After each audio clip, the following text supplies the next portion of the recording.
હવે ઉદાહરણ 3.7 જોઈ લો જોઈએ બધા. એની અંદર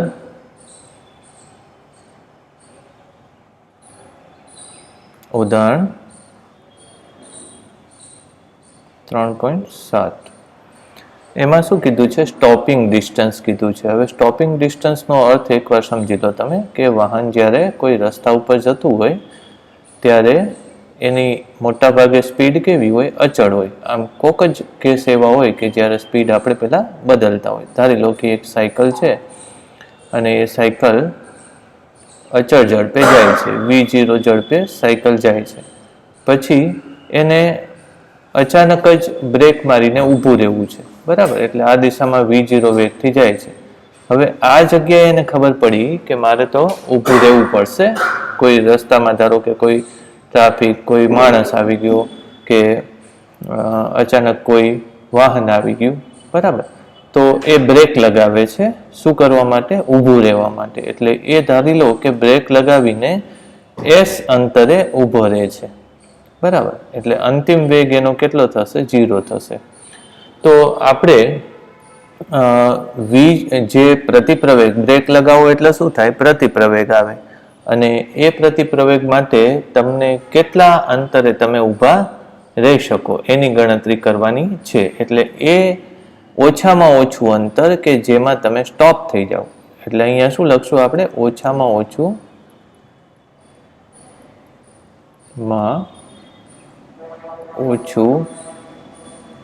અંતર શું કરવા માટે? ઊભું રહેવા માટે.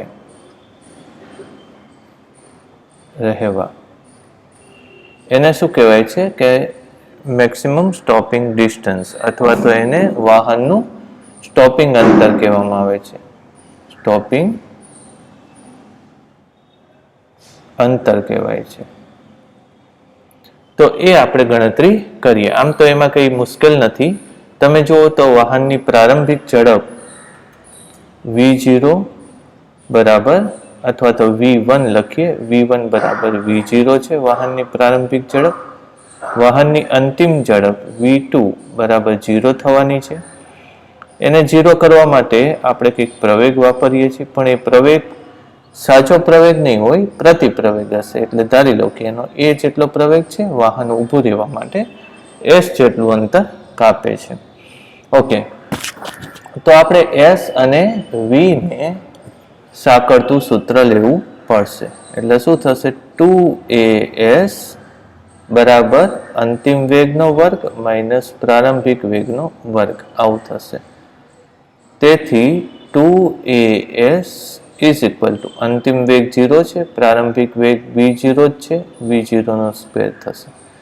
તો s બરાબર શું થશે? માઇનસ v0 નો સ્ક્વેર ભાગ્યા 2a થશે. એટલે માઇનસ શું કામ આવ્યું? તો કે જો તમે પ્રતિપ્રવેગ જ લઈ લો v0 સ્ક્વેર બાય 2 અને આ માઇનસ અંદર મૂકી દો, બરાબર, તો આ પ્રવેગનું માઇનસ, એટલે આખો એક અંશને શું લખી શકાય? પ્રતિપ્રવેગ. પ્રતિપ્રવેગ આમ લખી શકાય, બરાબર. એટલે ઘણી વાર તમને એમ કીધું હોય કે પ્રતિપ્રવેગ 5 નો છે, તો તમારે એને માઇનસ પહેલેથી જ લખી નાખવાનું, બરાબર. એને એમાં માઇનસ ન હોય ઘણી વાર. એટલે હવે એક હું તમને ઉદાહરણ આપું. ધારી લો કે એક વાહન 50 કિલોમીટરની ઝડપે, અથવા તો નોર્મલ સ્પીડ એની છે 60 કિલોમીટર પ્રતિ કલાકની ઝડપે આવે છે. તો એનું સ્ટોપિંગ ડિસ્ટન્સ કેટલું થશે? એને ઊભા રહેવા માટે કેટલું અંતર કાપવું પડશે? તો આપણે એમ કહીએ કે s બરાબર વાહનનું પ્રારંભિક વેગ, એટલે કેટલો થશે? 60. આમ તો 72 કરી નાખીએ ને તો થોડું ઈઝી પડશે. આને શું કરી નાખીએ? 72 કિલોમીટર પ્રતિ કલાક કરી નાખીએ. એટલી ઝડપથી વાહન જાય છે. એટલે 72 નો સ્ક્વેર, બરાબર, પણ એ કિલોમીટર પ્રતિ કલાક છે, યાદ રાખજો. 72 કિલોમીટર પ્રતિ કલાક નો સ્ક્વેર ગુણ્યા 2.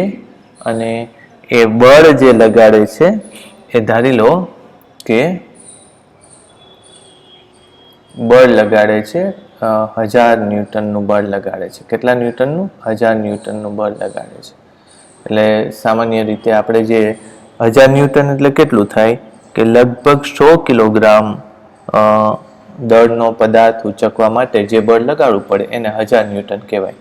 કારનું દળ પોતાનું લગભગ 1000 છે, એટલે 1000 કિલો છે. તો કારનો પ્રવેગ કેટલો આવશે? બરાબર, તો પ્રતિ પ્રવેગ એકચ્યુઅલી થશે, પ્રતિ પ્રવેગ કેટલો થશે? -f/m is equal to -1 metre પ્રતિ સેકન્ડ સ્ક્વેર, આટલું થશે. એટલે અહીંયા -1 મૂકી દઉં, બરાબર. પણ પેલું ફેરવવું પડશે. આપણે શું કરશું? કિલોગ્રામ, આને આપણે કિલોગ્રામ પ્રતિ કલાકને જો લખીએ તો 72 ગુણ્યા 5/18 કરો ને તો એ મીટર પ્રતિ સેકન્ડ થઈ જાય. એટલે 18 ચોક 72 એટલે કેટલું આવશે? 20 મીટર પ્રતિ સેકન્ડ. એટલે 72 કિલોમીટર પ્રતિ કલાક એટલે 20 મીટર પ્રતિ સેકન્ડ થાય. 20 નો વર્ગ કરશો એટલે શું થશે? 400.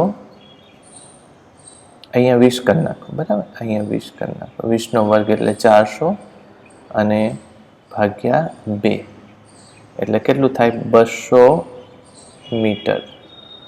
200 મીટર સુધી તમારું વાહન અટકશે નહીં. એટલે આના આધારે તમને ખબર પડી જાય, આવી કેલ્ક્યુલેશનને આધારે, કે વધારે ઝડપે જતું વાહનને રોકવા માટે લાંબા અંતરની જરૂર પડતી હોય છે, રાઈટ? એટલે મેં તમને કયો દાખલો સમજાવ્યો? દાખલો તો નથી, આ ખાલી સૂત્ર જ લેવાનું હતું. કયું? 3.7માં એ આ સૂત્ર આપણે લેવાનું હતું.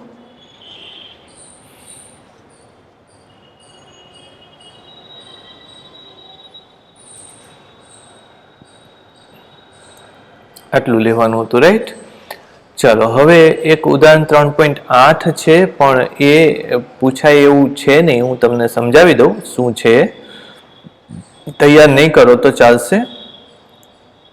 એ પ્રાયોગિક માહિતી છે. 3.8 એમાં શું કીધું છે કે રિએક્શન ટાઈમ એનો મતલબ એમ કે પ્રતિક્રિયા સમય. પ્રતિક્રિયા સમય એટલે શું? કે આપણે તમે જુઓ ને તો આપણા શરીરની અંદર બે વસ્તુ રિસ્પોન્ડ કરતી હોય. એક તો શું? Sensory nerves. સેન્સરી એટલે સંવેદના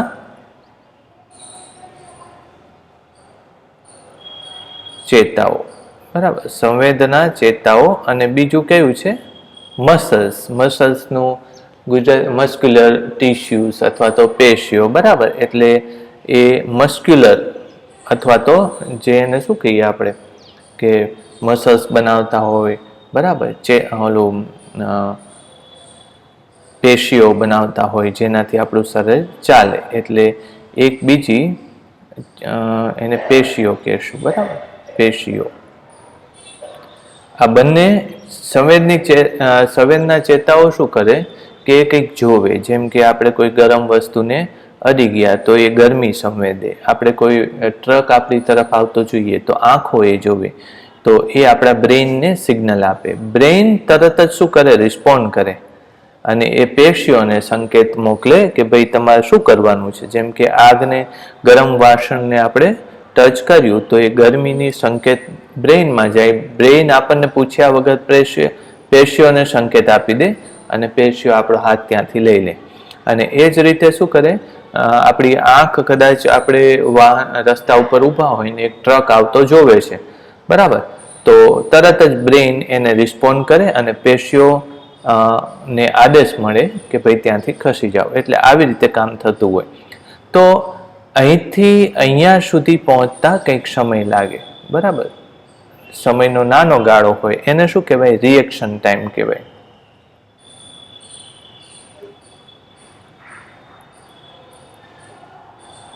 બરાબર, રિએક્શન ટાઈમ અથવા તો પ્રતિક્રિયા સમય. તો પ્રતિક્રિયા સમય આપણો કેટલો હોય? ઓછો હોય એમ સારું, બરાબર. તો એ માપવાની એક બહુ સરળ રીત છે, બરાબર. એક તમારી ટેક્સ્ટબુકની આકૃતિ જોજો. હું બને ત્યાં સુધી દોરવાની ટ્રાય કરું છું. એવી જ આકૃતિ આપણે બનાવી શકીએ. ધારી લો કે એક ફૂટપટ્ટી છે આપણી પાસે. ફૂટપટ્ટી બને એટલી મોટી લેવાની. સામાન્ય રીતે અમારી લેબોરેટરીમાં આવી ફૂટપટ્ટી હોય, બરાબર. હવે એ ફૂટપટ્ટી 1 મીટરની ફૂટપટ્ટી છે ધારી લો.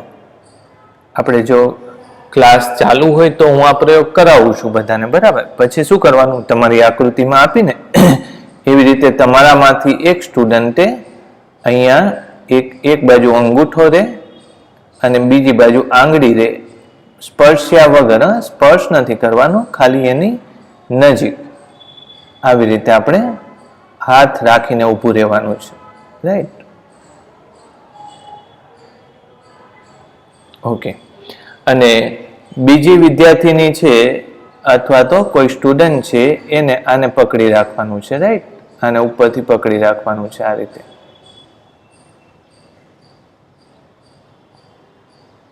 ઓકે. હવે અહીંયા આપણે જે માર્ક કરેલું હોય, આ બધા માર્ક હોય ને, એ માર્ક આ યાદ રાખી લેવાનું. ધારી લો કે આ માર્ક કે શું લખ્યું તો 12 સેન્ટીમીટર લખેલું, બરાબર. હવે શું કરે કે ઉપરનો વ્યક્તિ જે છે, સ્ટુડન્ટ છે કે જે પણ હોય, એ શું કરે છે, આને છોડી દે છે, આને કીધા વગર. એટલે આ ફૂટફટી નીચે પડવા લાગે, બરાબર. હવે આને આ વ્યક્તિને એ દેખાય કે ફૂટપટ્ટી નીચે પડે છે, એટલે તરત જ એને આ પોતાનો અંગૂઠો બીડી દેવાનો છે, ફૂટપટ્ટીને રોકી લેવાની છે. વાત સમજાણો? એટલે આમ તો આ છોડે એ દરમિયાન જ, એ જ ક્ષણે આ તરત એને પકડી ન શકે, પણ એને ખબર પડે કે આ પડવા લાગી છે, પછી એ શું કરશે, તરત અંગૂઠાને આદેશ આપશે, અંગૂઠો અહીંયા બીડાઈ જશે અને ફૂટપટ્ટી પકડાઈ જશે. ધારી લો કે એને ફૂટપટ્ટી પકડી ત્યારનું સેન્ટીમીટર હતા કેટલા? 20 હતા. કેટલા સેન્ટીમીટર હતા? 20 સેન્ટીમીટર હતા. સમજ પડી? ઓકે. તો ક્યાંથી ક્યાં, કેટલા સમયથી કેટલા સમય, કેટલું અંતર ફૂટપટ્ટીએ કાપ્યું? તો ફૂટપટ્ટીએ કેટલું એના આંગળી પાસેથી 8 સેન્ટીમીટર જેટલું અંતર કાપી નાખ્યું. 8 સેન્ટીમીટર જેટલું અંતર કાપ્યું. પછી પેલા વ્યક્તિને ખબર પડી કે ભાઈ આને, પછી પેલો વ્યક્તિ રિએક્ટ કરી શક્યો, બરાબર.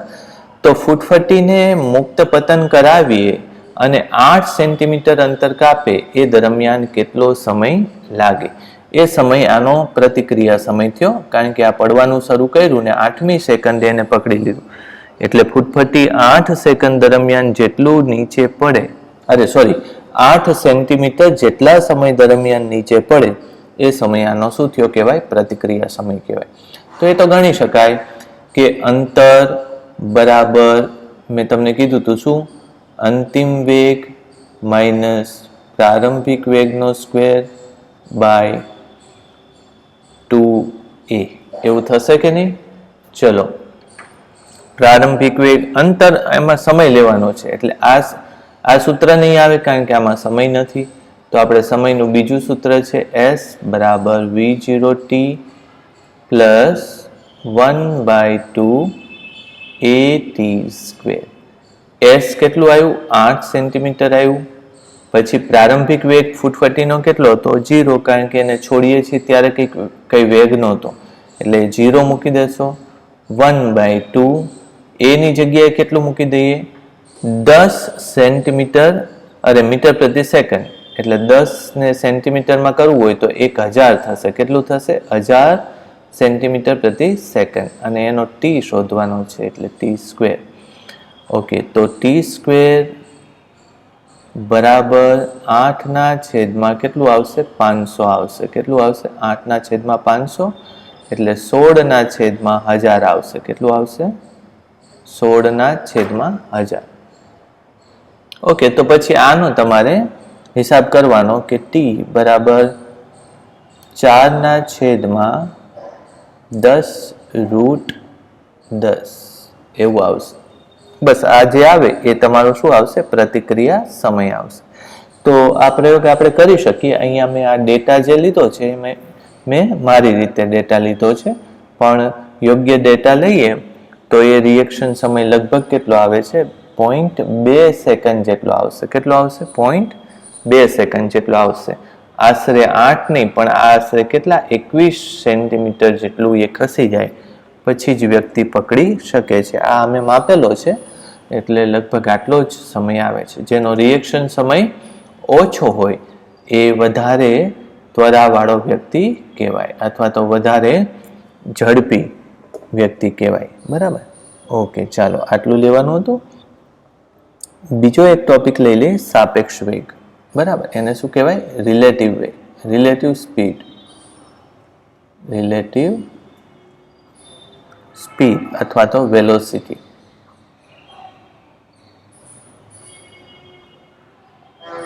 અથવા તો સાપેક્ષ વેગ. ચલો, સાપેક્ષ વેગને સમજવા માટે એક એક્ઝામ્પલ લઈએ કે ધારી લો કે કોઈ આ વાહન છે એ આ દિશામાં જાય છે, વાહન બી અહીંયા થોડી વાર માટે ઊભું છે. બરાબર, તો વાહન બી માં બેઠેલો વ્યક્તિ જો એને જોવે, આનો વેગ કેટલો છે? ધારો કે 10 મીટર પ્રતિ સેકન્ડ છે. કોનો? એનો વેગ 10 મીટર પ્રતિ સેકન્ડ છે.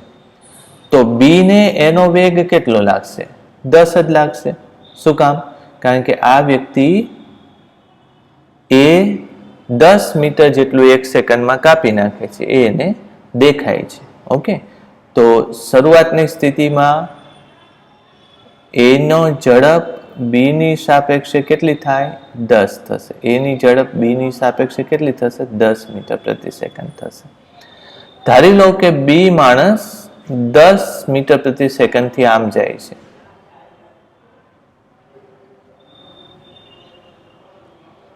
ઓકે, તો બી ને એ પોતાની સાપેક્ષે ખસતો દેખાશે? નહીં દેખાય. બી ને એ પોતાની સામે સ્થિર હશે એવો દેખાશે. એટલે એની ઝડપ બી ની સાપેક્ષે ત્યારે કેટલી થશે? 0 થશે.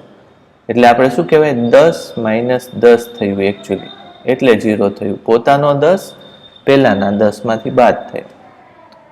વાત સમજ પડી? એટલે જ્યારે તમે ગતિ કરતા હોય છો ત્યારે તમને જો પેલો વ્યક્તિ ગતિ કરતો હોય એટલા જ વેગથી, તો એનો કઈ વેગ લાગતો નથી. તમે બસમાં કે ટ્રેનમાં બેઠા હોય તો બાજુમાં જે વ્યક્તિ બેઠો હોય એનો વેગ તમને લાગે નહીં. હકીકતમાં એ 10 વેગ, જે વેગથી ગતિ કરે છે એટલા જ વેગથી તમે પણ ગતિ કરો છો. એટલે આવું થાય છે. એમાં સમજણ? ઓકે, તો આ મારી વાત સમજ પડી ગઈ હશે. તો હવે ક્લિયર થઈ ગયું. ધારી લો કે હું આનો વેગ ત્રીજા કેસમાં 10 નથી રાખતો, પણ કેટલો રાખું છું? ધારો કે 5 રાખું છું. કેટલો રાખું છું? 5 જેટલો આનો વેગ રાખું છું. ક્લિયર?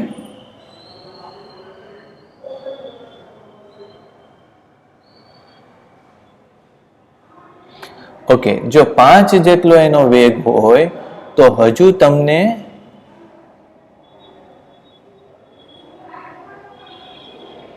એનો વેગ કેટલો લાગશે? હજુ જો તમને બી ની સાપેક્ષે એ ગતિ કરતો તો લાગશે જ, એ જ દિશામાં ગતિ કરશે, પણ પેલા 10 મીટર કાપી નાખતું તો એવું લાગે.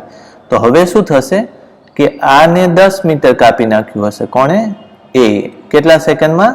એક સેકન્ડમાં એ 10 મીટર કાપ્યું હશે. એ દરમિયાન બી એ 5 મીટર કાપી નાખ્યું હશે. આ 5 મીટર, એ 10 મીટર કાપી નાખે છે. એટલે બી ને તો એવું જ લાગશે કે એ કેટલું અંતર કાપ્યું છે? ખાલી 5 જ કાપ્યું છે. એ કેટલું અંતર કાપ્યું? ખાલી 5 કાપ્યું એવું જ દેખાશે. એટલે એને આમ જોવા જઈએ તો આવી હિસાબથી 10 - 5 બરાબર 5 મીટર પ્રતિ સેકન્ડના વેગથી ગતિ કરતું હશે એવું લાગશે. વાત સમજણ પડી?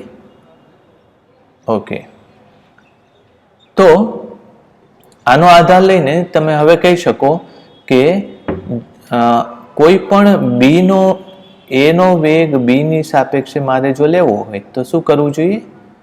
એનો વેગ માઇનસ એમાંથી બી નો વેગ બાદ કરવાનો. બરાબર, તો એ સાપેક્ષ ઝડપ આવી જશે. એટલે જો બે સરખા વેગથી ગતિ કરે તો 10 - 10, બે અસમાન વેગથી ગતિ કરે તો એ જે તે વેગ દાખલ કરવાનો. ધારી લો કે હવે બી નો વેગ કેટલો થયો? 15 થયો. તો અહીંયા મારે શું લખવાનું જુઓ તો તમે શું લખશો? 10 - 15 એટલે કેટલો આવશે? -5 આવશે. માઇનસનો અર્થ શું થયો? કે બી ને એ આગળની દિશામાં 5 થી જતો નહીં, પણ પાછળની દિશામાં 5 થી જતો લાગશે. આપણે ફરીથી એ દોરી જોઈએ એટલે તમને ક્લિયર થઈ જશે. ઓકે, એ કેટલું અંતર કાપે છે? એ 10 અંતર કાપી નાખે છે 1 સેકન્ડમાં. અને એ જ સમય દરમિયાન બી કેટલું અંતર કાપી નાખે છે? બી 15 જેટલું અંતર કાપી નાખે છે એટલા જ સમયમાં. તો યાદ રાખો કે અહીંથી બે સમાન સમયમાં ગતિ શરૂ કરી હતી, પણ અહીંયા થોડો થોડો કોણ આગળ જતું રહે છે? બી આગળ જતું રહે છે. આ એ છે, આ બી છે. અને જ્યારે 1 સેકન્ડ બાદ એ અહીંયા પહોંચે ત્યારે બી અહીંયા પહોંચી જાય છે.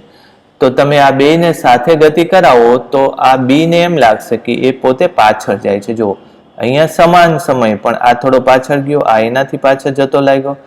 જ્યારે આ અહીંયા છે ત્યારે આ અહીંયા છે, આ અહીંયા છે ત્યારે અહીંયા છે, અહીંયા પહોંચે ત્યારે બી પાછળ જતો, એટલે -5 થી આગળ ગતિ કરતો લાગશે. આગળ એટલે એકચ્યુઅલી તો એ પાછળ જાય. તમે જ્યારે ઓવરટેક કરો છો ત્યારે બાજુવાળી કાર હોય છે એ કાર પાછળની દિશામાં જતી હોય એવું લાગે છે તમને.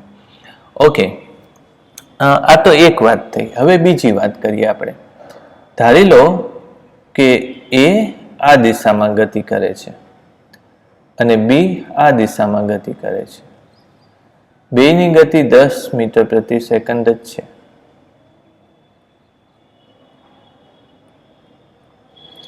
ક્લિયર? ઓકે, તો આ સૂત્રમાં કઈ ફેરફાર થાય? તો નહીં થાય. સૂત્રનું સ્વરૂપ તો એનું એ જ છે, પણ એ ની ગતિ 10 લઈએ, પછી માઇનસ, અને બી ની ગતિ 10 નહીં પણ શું લેવાની? -10 લેવાની. કારણ કે બી વિરુદ્ધ દિશામાં ડાબી બાજુ જાય છે, એ જમણી બાજુ જાય છે, એટલે ટોટલ કેટલું થશે? 20 થશે. તો આનો અર્થ શું થયો કે એની સાપેક્ષે બી વધારે ફાસ્ટ, અરે બી ની સાપેક્ષે એ વધારે ફાસ્ટ આવતો હોય એવું લાગશે તમને. બરાબર? એટલે એનો અર્થ આવો ગણવાનો કે એ 10 મીટર આ દિશામાં કાપી નાખ્યું 1 સેકન્ડમાં,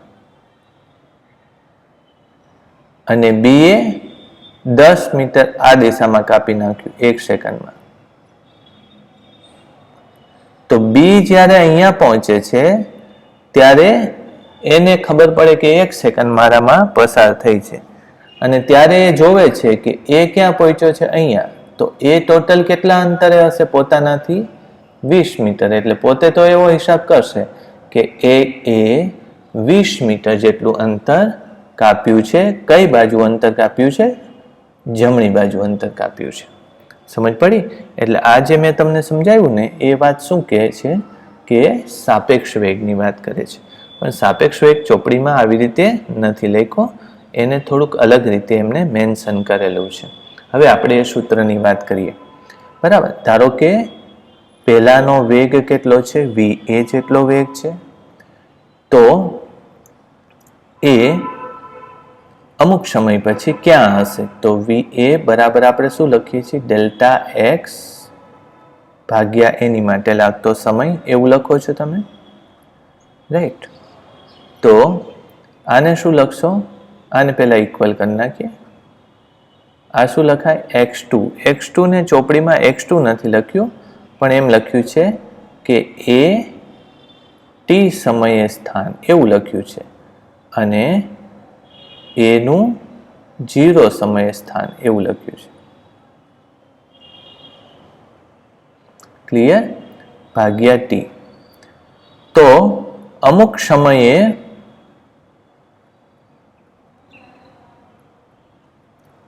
એનું સ્થાન કેટલું થાય? તો કે એક્સ એ, પછી અહીંયા ટી લખશું, માઇનસ એક્સ એ ગુણ્યા 0 એમ લખશું. 0 સમયનું સ્થાન, એમ ગુણ્યા નથી પણ 0 સમયનું સ્થાન એવું છે. X A T. તો આ શું થાય? વી એ ટી પ્લસ એક્સ એ 0. ચાલો, એટલે આ એમ કે છે કે તમે અમુક સમય પછી ક્યાં હશે એ એક પદાર્થ, બરાબર. આ જ રીતે હું ધારો કે બી પદાર્થ ગતિ શરૂ કરે તો અમુક સમયે બી પદાર્થ રોડ ઉપર ક્યાં હશે, તો એમાં આમ લખી શકીશું એક્સ બી 0 પ્લસ વી બી કયા સમય, એનો અચળ વેગ છે એવું ગણો, ટી સમય. ઓકે, હવે આને હું સમજાવું તમને. ધારી લો કે આ રોડ ઉપર આ એ અહીંથી ગતિ શરૂ કરે છે, બી અહીંથી ગતિ શરૂ કરે છે, બે ધારો કે એક જ બાજુ ગતિ શરૂ કરે છે, બરાબર. બેની ગતિમાં ફેરફાર હોય તો એવું ધારો કે બને છે કે એ અહીંયા પહોંચે છે અમુક સમયે અને બી ધારો કે એનાથી આગળ નીકળી જાય છે, આવું થાય ધારો કે. તો અમુક સમય પછી બેયની વચ્ચે કેટલું અંતર હશે, પહેલા ખબર છે બેયની વચ્ચે કેટલું અંતર હશે પહેલા, તો કે એક્સ એ 0 માઇનસ એક્સ બી 0 આટલું શરૂઆતનું અંતર હશે. પછી કેટલું અંતર હશે એ જો શોધવું હોય તો આ બેને બાદ કરી નાખો, એટલે આ શું આપશે, એક્સ એ ટી સમયે માઇનસ એક્સ બી ટી સમયે ઇઝ ઇક્વલ ટુ એક્સ એ 0 સમયે માઇનસ એક્સ બી 0 સમયે. પછી આમાં પાછું એડ કરવાનું છે, માઇનસ કરીએ છીએ એટલે શું થશે જોવું જોઈએ, આમાંથી આ બાદ થાય એટલે પ્લસ વી એ માઇનસ વી બી ઇન્ટુ ટી, આવું થશે. ચાલો, આ સૂત્ર ચોપડીમાં લખેલું છે, બરાબર, વી એ માઇનસ વી બી. પણ અહીંથી હું થોડોક આગળ જતો રહું, આને ભાગ્યા જો કેટલા સમય આપણે આપ્યો છે, તો આ શું છે કે એક્સ એના સ્થાનમાં થતો ફેરફાર માઇનસ બી ના સ્થાનમાં થતો ફેરફાર, જો એ લેવું હોય તો આ તો એક સૂત્ર આપેલું છે ટેક્સ્ટ બુકમાં, એટલે હું આને જરાક બોક્સ બનાવી દઈ, પછી હું આગળ શું કરું એ હું સમજાવું તમને, બરાબર.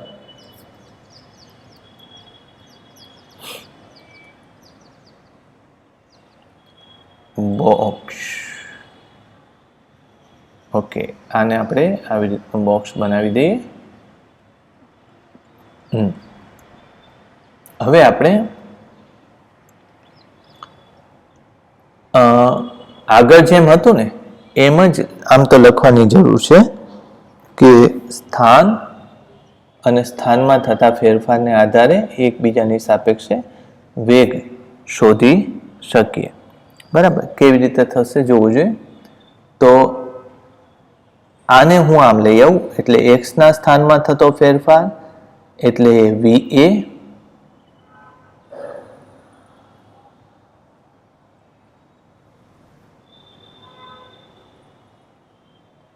જો કે આને સ્થાન થતો ફેરફાર લખવાની જરૂર નથી, આ ફાઇનલ ઇક્વેશન આવી જ ગયું છે.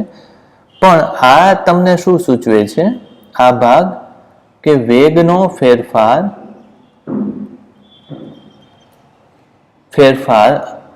અથવા તો તફાવત, ફેરફાર નહીં કહીએ પણ વેગનો તફાવત ટી સમય પછી તેમના સ્થાન વચ્ચે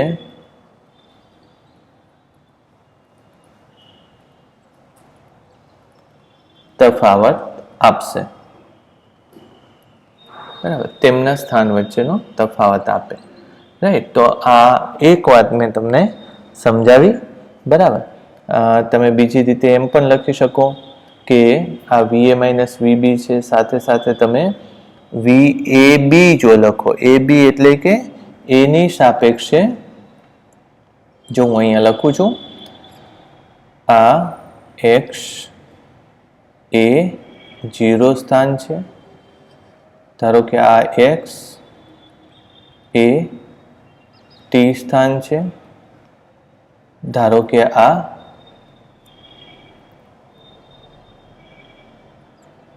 એક્સ બી 0 સ્થાન છે, ધારો કે આ એક્સ બી ટી ટી પાસેનું સ્થાન છે. તો આપણે ટોટલ જે અંતર એને કાપ્યું છે એ અંતર કેટલું લેવાનું થાય? તો આ રીતે લેવાનું થાય. જો X A T minus X B T, એટલે ટોટલ અંતર આટલું પહેલા તો આવ્યું, બરાબર. પણ એમાંથી આટલું અંતર બાદ કરવું પડશે ને આપણે. એમાંથી કયું અંતર બાદ કરશું આપણે? એક્સ એ 0 માઇનસ એક્સ બી 0, આટલું અંતર બાદ કરી નાખીએ. એટલે આને કાપેલું ચોખ્ખું અંતર આવ્યું. કોની સાપેક્ષે? બી ની સાપેક્ષે એ કાપેલું ચોખ્ખું અંતર આવ્યું. તો તમે જોવો જોઈએ કે આ સૂત્રમાં હું ખાલી આ ભાગને આમ લઈ જાઉં તો આ સૂત્ર મળી જાય છે. થાય છે ને? એટલે આને શું લખશું? VA માઇનસ VB લખશું અને ગુણ્યા ટી. ક્લિયર? ઓકે. હવે આ જે ટી છે ને એને હું છેદમાં મૂકી દઉં, બરાબર. આ ચોખ્ખું અંતર છે, બરાબર. ચોખ્ખું અંતર કોનું છે સમજો. આ બી ની સાપેક્ષે એનું ચોખ્ખું અંતર છે, પણ આટલો ભાગ અંતરમાં આવે. આ ભાગ નથી કપાયો સાચો, એટલે મેં બાદ કર્યો છે. એટલે અંતર ભાગ્યા નેક્સ્ટ સ્ટેપમાં હું સમય કરી દઉં, અથવા તો હું ખાલી આટલું લખું ઉપરના ભાગને કે ડેલ્ટા એક્સ, એમાં એનો બી ની સાપેક્ષે અંતર એવું લખી નાખું. આ આખાનો અર્થ શું થાય છે? Delta x. ડેલ્ટા એક્સ એટલે એનું બી ની સાપેક્ષે અંતર, એવો મિનિંગ થાય. એને ભાગ્યા એ કપાવવા માટેનો સમય કરી નાખું તો ઇક્વલ ટુ કેટલું આવશે? VA માઇનસ VB, ટી છેદમાં જતો રહ્યો. તો આ શું છે કે બી નો એ ની સાપેક્ષે અંતર અથવા સ્થાનાંતર. તો આને શું લખશો? ભાગ્યા સમય. તો આ એ નો બી ની સાપેક્ષે સ્થાનાંતર. તો એને શું લખી લેવાય? એને ભાગ્યા સમય કરો તો એનું બી ની સાપેક્ષે વેગ લખાય. એટલે મેં તમને એ આપણા ચોપડીમાં જે સૂત્ર જે જગ્યાએ અટકી ગયા છે ત્યાંથી આગળ ચાલીને મેં તમને નવું સૂત્ર બનાવ્યું, જે બુકમાં નથી આપ્યું, પણ એ સૂત્રથી તમે મેં આગળ જે વેગનું સૂત્ર આપ્યું છે એ સૂત્ર તારવી શકો તમે, બરાબર. એવું છે. ચાલો, એટલે હું આને બોક્સમાં મૂકી દઉં હજી એકવાર.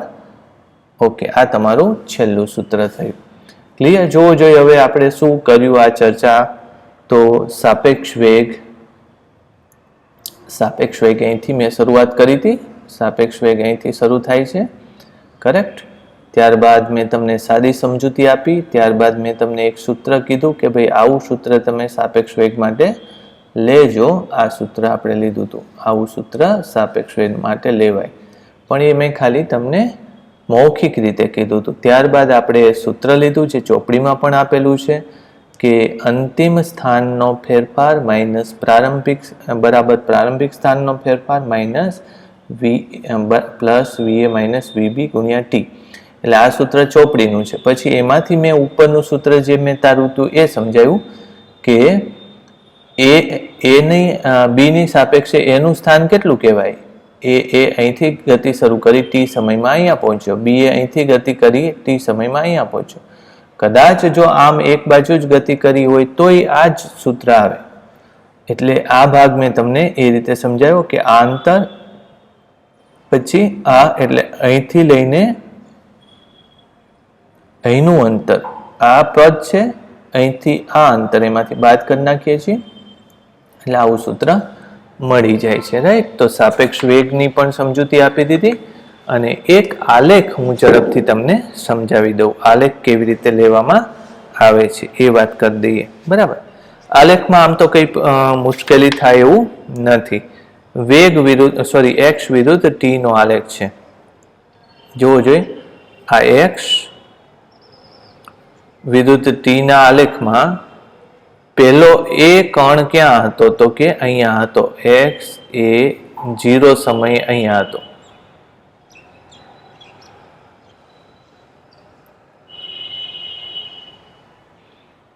એક્સ એ 0 સમયે હતું, પછી અમુક સમય બાદ એ ક્યાંક પહોંચી જાય છે. ક્યાં પહોંચે છે? ધારી લો કે અહીંયા. તો એ બીજું સ્થાન ક્યાં છે? અહીંયા છે. એક્સ એ ટી સમયનું સ્થાન. જો બીજા, અને આનો ઢાળ શું આપે છે? આ આલેખનો ઢાળ શું આપે છે? ઢાળ એ વેગ આપે છે, વી એ આપે છે, બરાબર. એ કણનો વેગ આપે છે. એ જ રીતે બી કણનો વેગ પણ જો સમાન હોય તો આલેખ આવો જ આવશે. ઢાળ કેવો આવશે?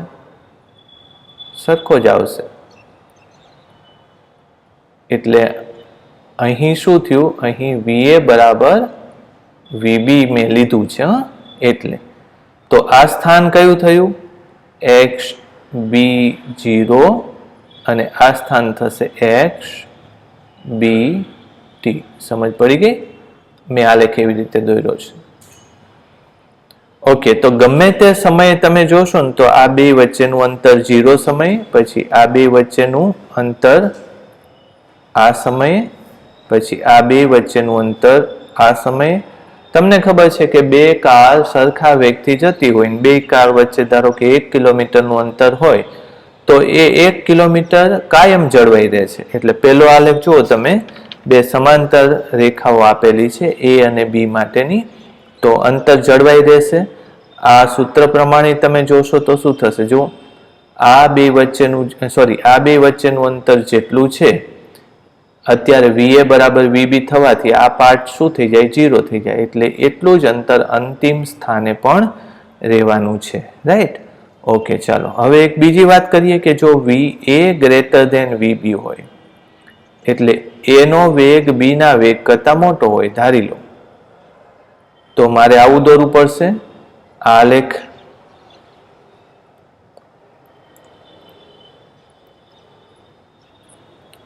આ એ માટેની રેખા છે, એક્સ વિરુદ્ધ ટી નો આલેખ. હું પાછા પેલા મૂલ્ય નથી લખતો, પણ આનો ઢાળ મારે બીજાના ઢાળ કરતા મોટો દેખાડવો પડશે. એટલે બી આવી રીતે છે, આ એ છે, આ બી છે. એનો ઢાળ એટલે વી એ મોટો છે વીબી કરતા, એવું લેવું પડે ને. એટલે આ સ્ટાર્ટિંગ પોઈન્ટ બી નો એ કરતા. એટલે જો શું થતું હોય આમાં, તો કે બે વચ્ચેનું અંતર ધીમે ધીમે ઘટતું જાય. જેમ જેમ સમય વીતતો જાય એમ એમ આ અંતર છે, આ બાજુ જો તો ઘટતું જાય. એક સમય એવો આવે કે અંતર ઘટીને 0 થઈ જાય. એટલે ત્યારે એક વાહન બીજાને ક્રોસ કરતું હોય, પછી બીજું વાહન પહેલાને આગળ નીકળી જાય. આ આલેખ એ ટાઈપનો છે. હવે આ હું સમજાવું, સૂત્ર દ્વારા સમજાવું તમને. જો વી એ મોટું છે કોનાથી? વીબી કરતા. એટલે આ મૂલ્ય કેવું આવવાનું છે? જો એટલે આપણે કયું? હા, એ મોટું લીધું. એટલે જોવું જોઈએ આ સૂત્રની અંદર આ કિંમત કેવી આવવાની? ધન આવવાની. એની સાથે સમયનું મૂલ્ય જેમ જેમ વધતું જાય એટલે આ પદ વધતું જશે. સમજાયું?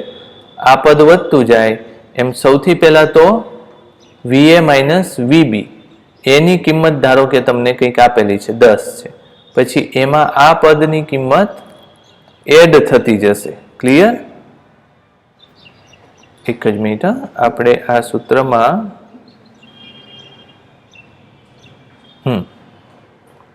ઓકે, હા, એટલે આ પદનું કિંમત શું થતી જશે? એડ થતી જશે. પણ મેં આમાં દેખાડ્યું છે શું? જો પેલા બી નું અંતર એ ના અંતર કરતા મોટું છે એવું મેં કીધું છે. એટલે બી ધારો કે 10 છે તો એ શરૂઆતમાં 5 છે. એટલે આમ માર્ગમાં જો દેખાડો તો બી આગળ છે, એ પાછળ છે. બી અને એ આવી રીતે ગતિ કરે છે. એટલે એક્સ એ માઇનસ એક્સ બી શરૂઆતનું જો હું લેવા જાઉં ને તો આ કિંમત કેવી છે? આ ઋણ છે. સમજ પડી? આ એક્સ એ માઇનસ એક્સ બી આપ્યું છે, પણ હકીકતમાં એક્સ બી મોટું છે, એક્સ એ નાનું છે, એટલે આ ઋણ છે. ધારો કે આ ઋણ 10, એમાં 1 ઉમેરાય તો કેટલું આવશે? ઋણ 9. પછી થોડાક સમય પછી આ 2 થઈ જશે તો ઋણ 8. એવી રીતે આ ઋણ 9 થયું અને છેલ્લે ઋણ 10 થયું. એટલે ત્યારે આ બે એકબીજાને કેન્સલ કરશે અને ત્યારે અંતર 0. પછી આ શું થઈ જશે? એક્સ એ મોટું થઈ જશે સોરી આ -10 જ છે, પણ આ શું થઈ જશે +11 +12 +13 એટલે પ્લસ કિંમત વધતી જશે. મારી વાત સમજાય છે? આ કિંમત ધારો કે -10 છે તો શરૂઆતમાં 1 2 3 4 5 6 7 8 9 10 સુધી આ કિંમત આખી ટોટલ કિંમત ઘટતી જશે. પછી જ્યારે આ +11 થશે ત્યારે 1 2 3 એવું કિંમત વધશે. એટલે તમે જોવો જોઈએ. એટલે આમાં એક સમયે આ બેનું વચ્ચે અંતર ઘટતું જશે, એક સમયે બંને ભેગા થઈ જશે અને પછી શું થશે? પછી એ આગળ નીકળી જશે, બી પાછળ રહેશે. સમજ પડી? એટલે આ આલેખ એનો છે. ચાલો ત્રીજો આલેખ હવે હું નથી સમજાવતો, તમે આના આધારે સમજી લો. બરાબર? કે શું થશે? ત્રીજા આલેખમાં આપણે એમ કહી શકીએ કે જો VA લેસ ધેન VB હોય તો આલેખ કેવો થશે? તો આલેખ જોવો જોઈએ, આવો થશે. ધારી લો કે આ A નું છે આલેખ, આ B નો આલેખ છે. B પહેલા જ હતું તો કોઈ દિવસ બે એકબીજાને સ્પર્શે નહીં, અથવા તો એકબીજા પાસે આ VB છે, આ VA છે. B A થી આગળ હતું, બરાબર, અને VB ની વેગ મોટો છે તો આ અંતર હંમેશા શું થયા કરશે? વધ્યા જ કરશે. બરાબર. જો A અહીંયા હતું, A આગળ હતું અને B પાછળ છે તો પછી આમ થશે. બરાબર. એટલે અંતર એક પહેલા શું થયા કરશે? ઘટ્યા કરશે અને પછી અંતર વધ્યા કરશે. ટૂંકમાં આ આલેખ એકબીજાને સ્પર્શીને આમ થઈ શકે. હવે એ હું સમજાવતો નથી, બરાબર, કારણ કે તમને હોમવર્કમાં આપશું, બધું ડિટેલમાં નહીં લઈએ. આમ આપણું આ ચેપ્ટર પૂરું થાય છે, રાઈટ? ઓકે, હવે એની ડિફિકલ્ટીઝ વગેરે હું પછી એકવાર તમને હિન્ટ આપીશ, કહીશ કે કેવી રીતે આપણે એને સોલ્વ કરશું. Thank you.